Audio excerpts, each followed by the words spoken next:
हमारी संस्कृति, हमारे संस्कार सदा रहे हमारे साथ। भारत की पुरातन गाथाएं और महान संतों की वाणी। सब्सक्राइब करें तिलक कथाएं। यही हमारे बेटे को निगल गई है। समधन जी, ये क्या बोल रही हैं आप? अब मैं आपकी समधन नहीं रही। हमारे बीच कोई रिश्ता नहीं रहा काका जी।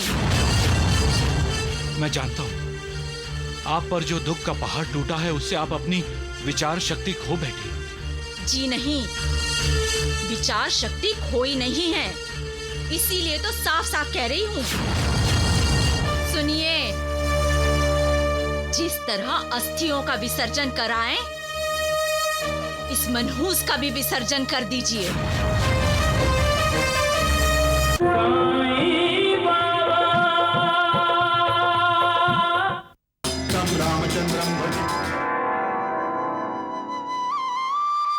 माता सप्त श्रृंगी देवी की जय। माता सप्त श्रृंगी देवी की जय।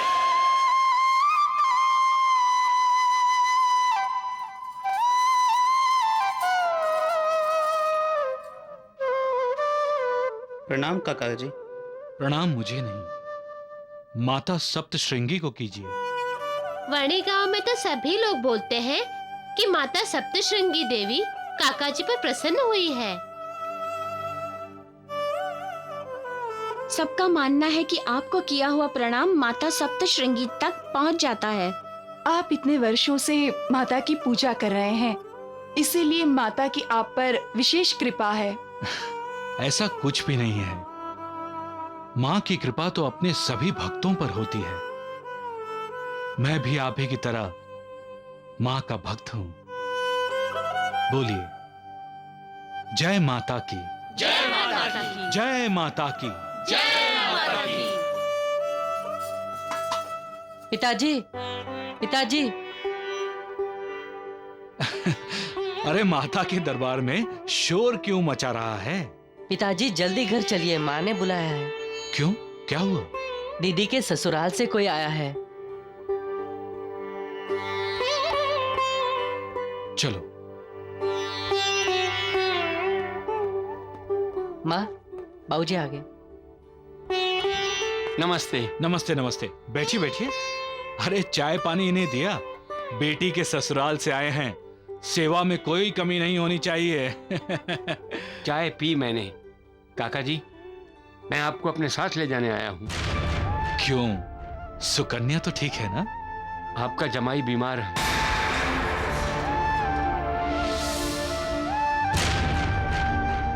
हम जितनी जल्दी वहां पहुंचे उतना ही अच्छा होगा। अच्छा, मुझे कुछ पैसे दे दो और रास्ते में खाने के लिए कुछ बांध दो। वहाँ पर पैसे बांट कर मत आ जाइएगा। पैसों का पेड़ नहीं लगाया हमारे आंगन में।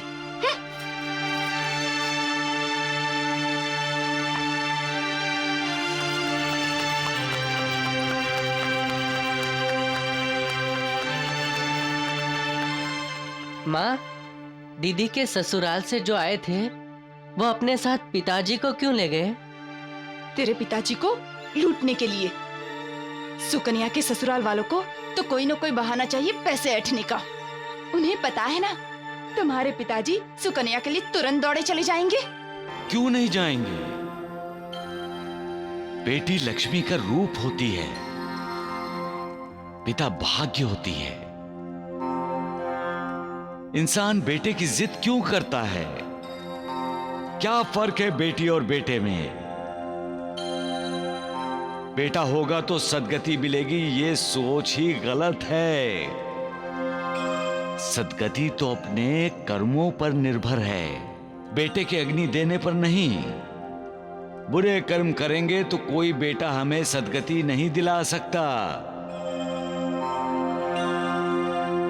शादी करके बेटी ससुराल जाती है, नई दुनिया बसाती है, मां बनकर नई सृष्टि का निर्माण करती है। और बेटा तब तक बेटा है जब तक उसकी शादी नहीं होती, लेकिन बेटी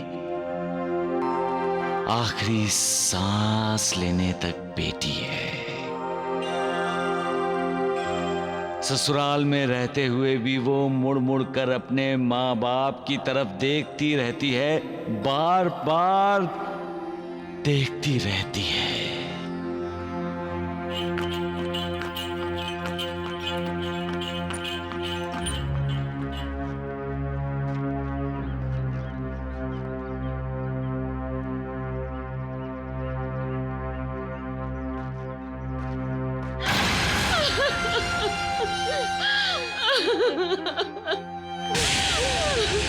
पिताजी,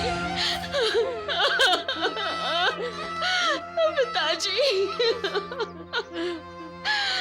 आपकी बेटी विधवा हो गई। पिताजी, आपकी बेटी विधवा हो गई। अभी अभी तो शादी हुई थी मेरी, और अभी पिताजी।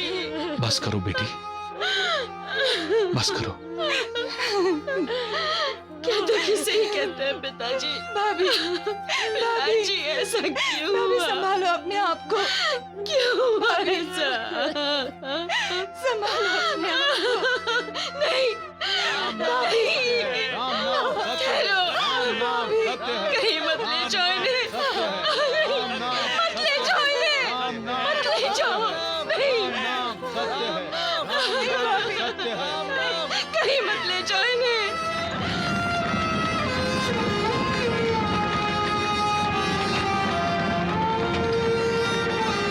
बीमारी का कुछ पता ही नहीं चला, बस खून की उल्टी हुई और खत्म।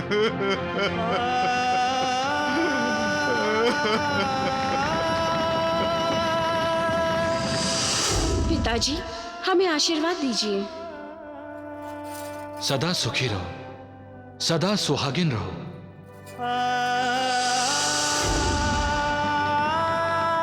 मौत क्या है? आत्मा की एक यात्रा का अंत। और इस प्रारंभ और अंत के बीच का जो फासला है उसे हम जिंदगी कहते हैं। जिस तरह यात्रा के लिए हम गाड़ी घोड़ा किसी वाहन का इस्तेमाल करते हैं, उसी तरह आत्मा अपनी यात्रा के लिए शरीर का इस्तेमाल करती है। आत्मा के लिए शरीर एक वाहन है। आत्मा जब अपनी मंजिल तक आ जाती है तो शरीर छोड़ देती है, जैसे हम वाहन छोड़ देते हैं। ये जानते हुए भी हम शरीर के लिए विलाप करते हैं, शोक करते हैं। क्यों रोते हैं हम अपने किसी मित्र या संबंधी के देह त्यागने पर, जबकि हम जानते हैं कि ये जो पिता पुत्र भाई माँ बेटी या मित्र आदि संबंध हैं, ये पूर्व जन्म के ऋणानुबंध हैं। इन ऋणानुबंध की वजह से ही सब रिश्ते जुड़ते हैं, और जब इन ऋणानुबंधों का संबंध टूटता है तो हम एक दूसरे से अलग हो जाते हैं, एक दूसरे से दूर चले जाते हैं। यहां की हर चीज नाशवान है, विनाशी है। अविनाशी है केवल तो वो परमात्मा, वो मालिक। उस अविनाशी से नाता जोड़ो, कभी शोक नहीं होगा, कभी पछताओगे नहीं, क्योंकि वो हमेशा भक्तों का ऋणी रहना पसंद करता है। उसके ऋणानुबंध का बंधन कभी नहीं टूटता। ओम तत्सत। एक वो ही सत्य है,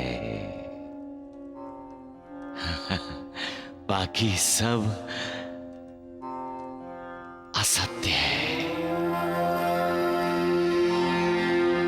सबका मालिक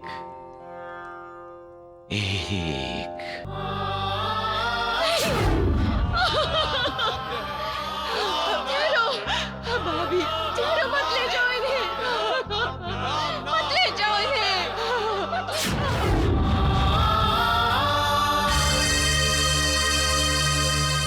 तरह रोने से हमारा बेटा वापस नहीं आने वाला है। ये सब इस मनहूस बहू की वजह से हुआ है।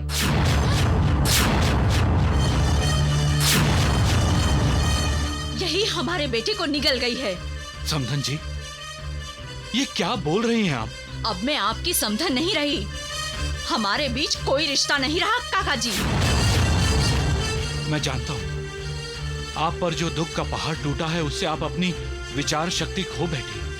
जी नहीं, विचार शक्ति खोई नहीं है, इसीलिए तो साफ साफ कह रही हूँ।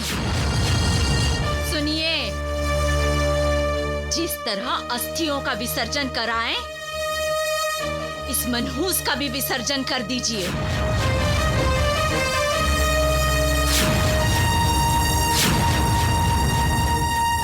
मुझे अब हमारे घर में ये नहीं चाहिए। ऐसा मत कीजिए।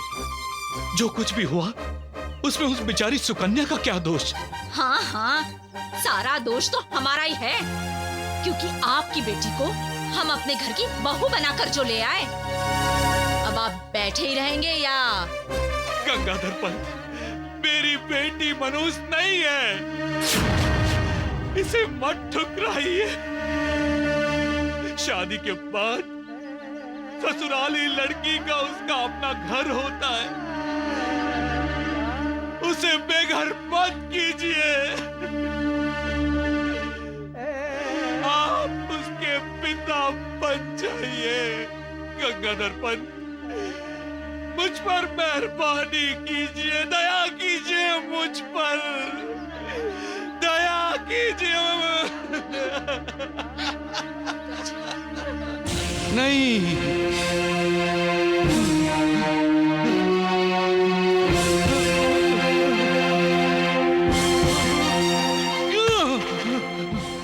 दूसरों को दुख दर्द देने वाले आप कौन हैं? अरे दूसरों को मनहूस कहने की हिम्मत कैसे कर सकते हैं आप? मालिक का अंश है हर मनुष्य में, तो वो मनहूस कैसे हो सकता है?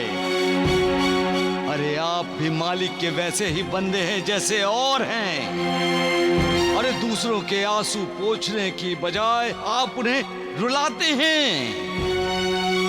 दूसरों को अपने वचनों से घायल करते वक्त आप ये क्यों भूल जाते हैं कि जो दर्द आपको हुआ है उससे कई गुना दर्द दूसरों को हुआ है। जब किसी पर ममता लुटाने का वक्त आया तो आप निर्दयी बन जाते हो। जब किसी को संभालना होता है तो आप उसे ठोकर मारते हो। दूसरों की जिंदगी के साथ खिलवाड़ करना बंद करो। मत करो किसी को घर से बेघर। किसी का दुख दर्द बांट नहीं सकते तो कम से कम उसका दुख दर्द बढ़ाओ तो मत, बढ़ाओ तो मत।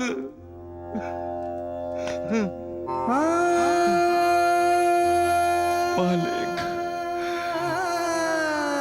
दया करो, दया करो मालिक। तुम्हारा इंसान ना समझ है, वो नहीं जानता कि वो क्या कर रहा है। ये जानते हुए भी कि उसके हर कर्म की पाप पुण्य की गिनती तुम करते हो, फिर भी वो इतना बेरहम, इतना बेमुरव्वत। तुम्हारी ये लीला देखते हुए कभी कभी मेरा दिल टूटता है।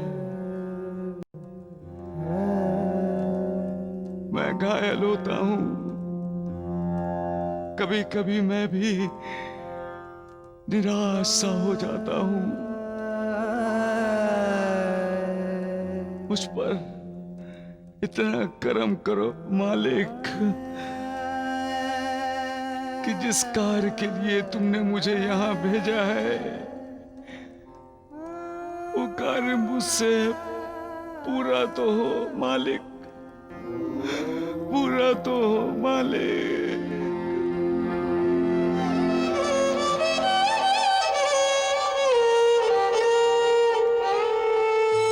अपने आप को संभालो बेटी।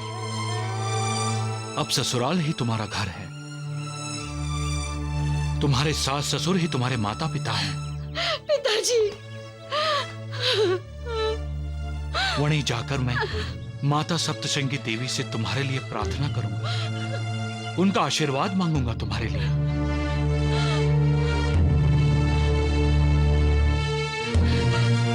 घर में गोपी और तुम्हारी मां मेरा इंतजार कर रहे हैं। अपना ख्याल रखना। खत लिखना हमें, मैं भी लिखूंगा तुम्हें और मिलने भी आऊंगा तुम्हें।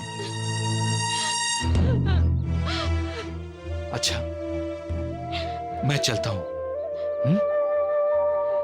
स्मृतियों का बोझा ढोने से विस्मृति का वरदान बचाए,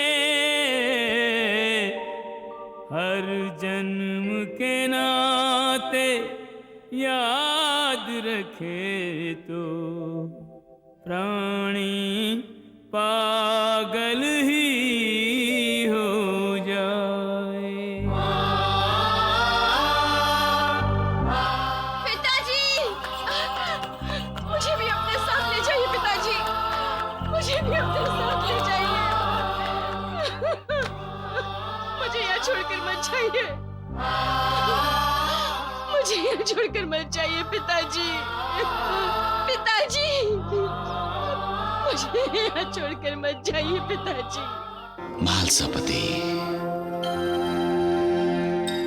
मालिक की बनाई इस दुनिया में दुख, दर्द, व्यथा, गम कूट कूट कर भरा है। बाबा, दुख कितने प्रकार के हैं? लक्ष्मी की मां, एक दुख शारीरिक होता है जिससे दर्द होता है, और हमारे होठों की मुस्कुराहट चली जाती है।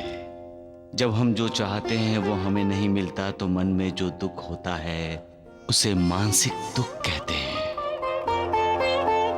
ऐसा दुख कभी कभी हमारा सुख चैन छीन लेता है, क्योंकि हम जो अपनों के लिए चाहते हैं और वो हमें नहीं मिलता तो अपने बेटे का, बेटी का, परिवार का गम हमारा गम हो जाता है, और वो गम हमें दुख देता है, हमारी मना शांति छीन लेता है। जिसके पास मना शांति नहीं है वो एकाग्र नहीं हो सकता, वो बार बार विचलित होता जाता है। संकटों का सामना करते हुए अविचल रहना, अपनी मना शांति कायम रखना और मालिक पर श्रद्धा विश्वास बनाए रखना हर इंसान के लिए आसान नहीं है। इसलिए कोई उम्मीद मत रखो। उम्मीद टूटने का दुख नहीं होता। हर स्थिति में, हर हालात में सामान्य रहो, दुख नहीं होगा। किसी के भी मोह के अधीन न हो। मन को शांत रखो। हमेशा मालिक को याद रखो, उसकी भक्ति करो, उसकी शरण में जाओ, उद्धार होगा। सारे दुखों से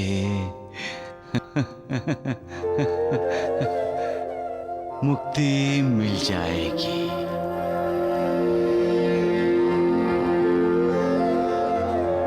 सबका मालिक एक।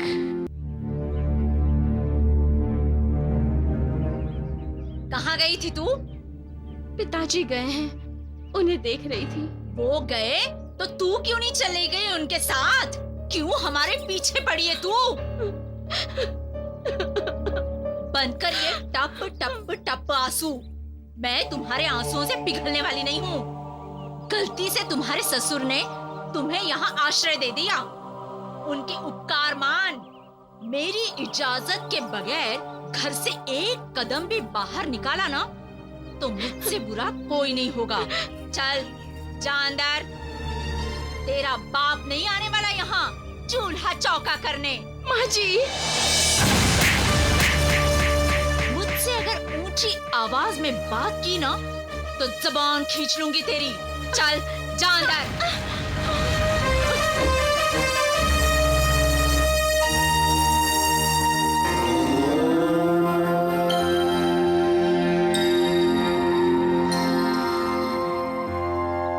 क्या है?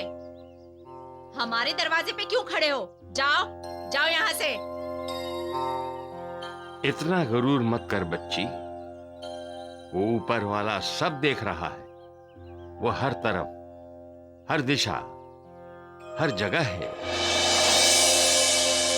वो सब देखता है, वो सब जानता है, वो सब सुनता भी है।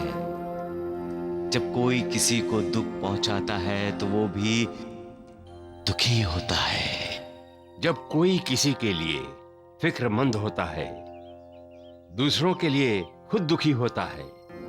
वो मुझे अपना लगता है। तुम अच्छा करो बच्ची, वो तुम्हारा अच्छा करेगा।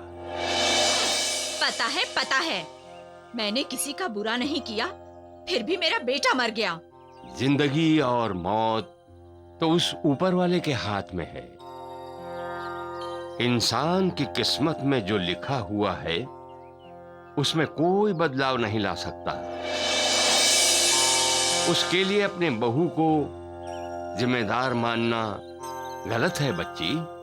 तुम क्या हमारी घर की दीवारों को कान लगा के रहते हो? चलो जाओ यहाँ से। बच्ची, परिवार में जब झगड़े होते हैं तो वो दुखी होता है। झगड़े मत करो बच्ची। तुम अगर घर परिवार को सुख दोगी तो वो तुम्हारी झोली सुखों से भर देगा, सुखों से भर देगा।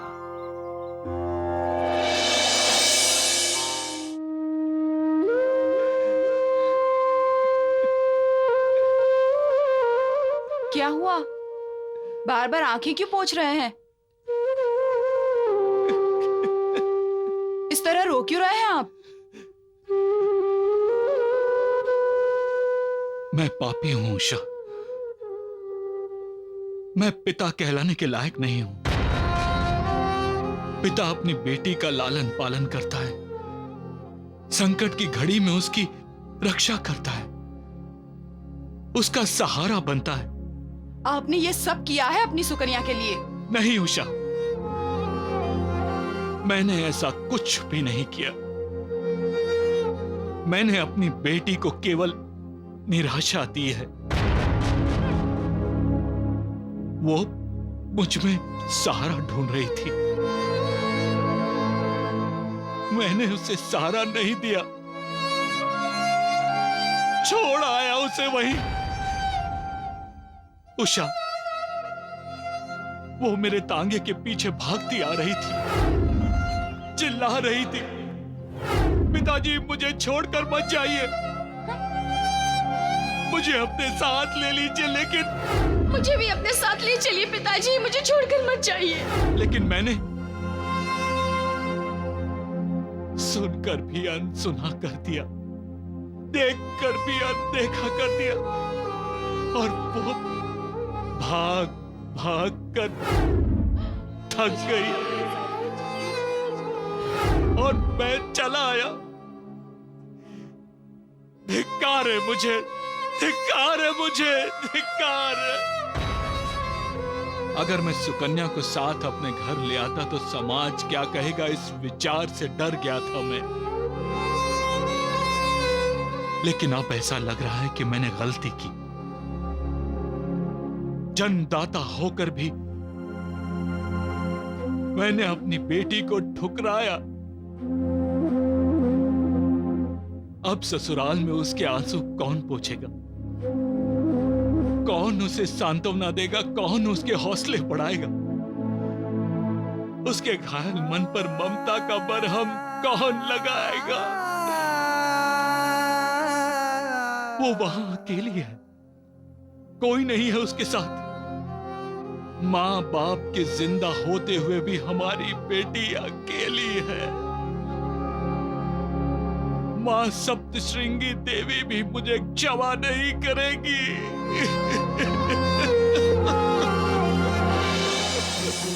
ठीक ही किया जो सुकन्या को अपने साथ नहीं लाए।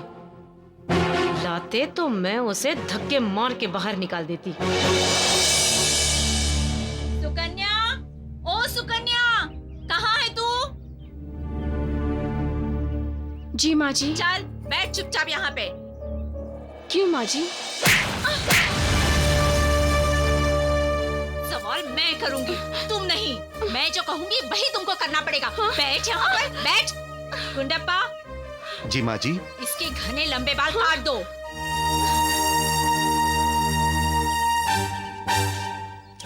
बिल्कुल गंजा कर दो इसे। एक भी बाल इसके सर पर दिखाई नहीं पड़ना चाहिए। नहीं माँ जी, मैं बाल नहीं काटने दूंगी। तू कौन होती है मुझे रोकने वाली? चल बैठ चुपचाप। छोड़िए मुझे, मैं बाल नहीं कटाऊंगी। काटने ही पड़ेंगे, यही प्रथा है। चल बैठ यहाँ पे। अम्मा जी, मैं आपके हाथ जोड़ती हूँ, पैर पड़ती हूँ आपके, मेरे बाल मत कटवाइए। बैठ, चल उठ, बैठ यहाँ। गुंडप्पा, तुम यहाँ नौटंकी देखने आए हो नहीं माँ जी। या काम करने? चलो काटो इसके बाल, जल्दी आओ। जी माँ जी।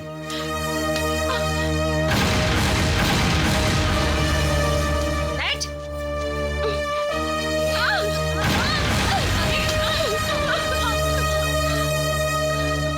पिताजी, पिताजी, आप कहिए ना माँ जी को मेरे बाल न कटवाएं, मेरे बाल न कटवाएं। आप कुछ नहीं बोलेंगे। फिर भी इस मनहूस की तरफ किसी का ध्यान ना जाए, इसीलिए इसे बदसूरत बनाना जरूरी है। मैं घर के बाहर ही नहीं निकलूंगी। तेरी जगह अब इस घर में नहीं है। मैं तुझे विधवा आश्रम भेजूंगी। नहीं माँ जी। चल पिताजी, चल। ननद जी, पिताजी की बच्ची, चल यहाँ से। ननद जी, चल, ननद जी, निकलती भी नहीं। चल निकल यहाँ से। नहीं। छोड़, छोड़। माँ जी छोड़िए मुझे। चल बाहर। माँ जी छोड़िए मुझे। मन से तो आवाज उठती है कि तुम्हें निर्दयी कहूं, जालिम कहूं, लेकिन जबान ये नहीं बोलेगी, क्योंकि मैं जानता हूं तुम कृपालु हो, दयालु हो, ममता से भरे हुए हो तुम। पर ऐसी लीला तुम क्यों करते हो मालिक? जन्म जन्म के रिश्ते तुम ही तय करते हो, फिर जन्म जन्म के साथियों को एक दूसरे से अलग क्यों करते हो? एक दूसरे से अभी ठीक तरह से पहचान भी नहीं हुई कि तुम एक साथी को दूसरे साथी से दूर कर देते हो।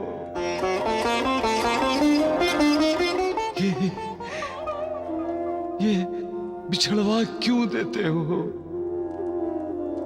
ये तुम्हारा कैसा खेल है मालिक? इंसान को जवानी देते हो ताकि वो इंसान दुनिया का हर सुख भोग सके, तो फिर जवानी में ही तुम इंसान को मौत के हवाले क्यों कर देते हो मालिक? क्या तुम इंसान का कर्म बंधन ढीला नहीं कर सकते? कुछ समय तक उसे कर्म बंधन से आजाद नहीं कर सकते? हा?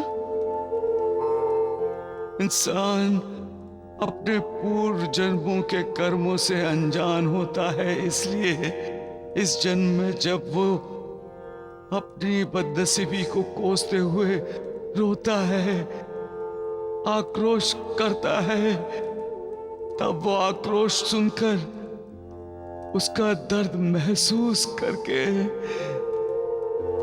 मैं खुद घायल हो जाता हूं। तुम तो करुणा करो, इंसान को करुणा दो मालिक, इंसान को करुणा दो।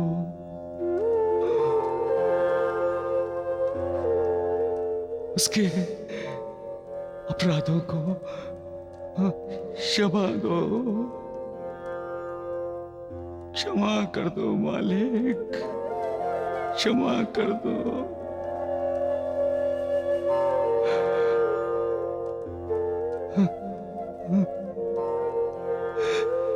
सबका मालिक, हे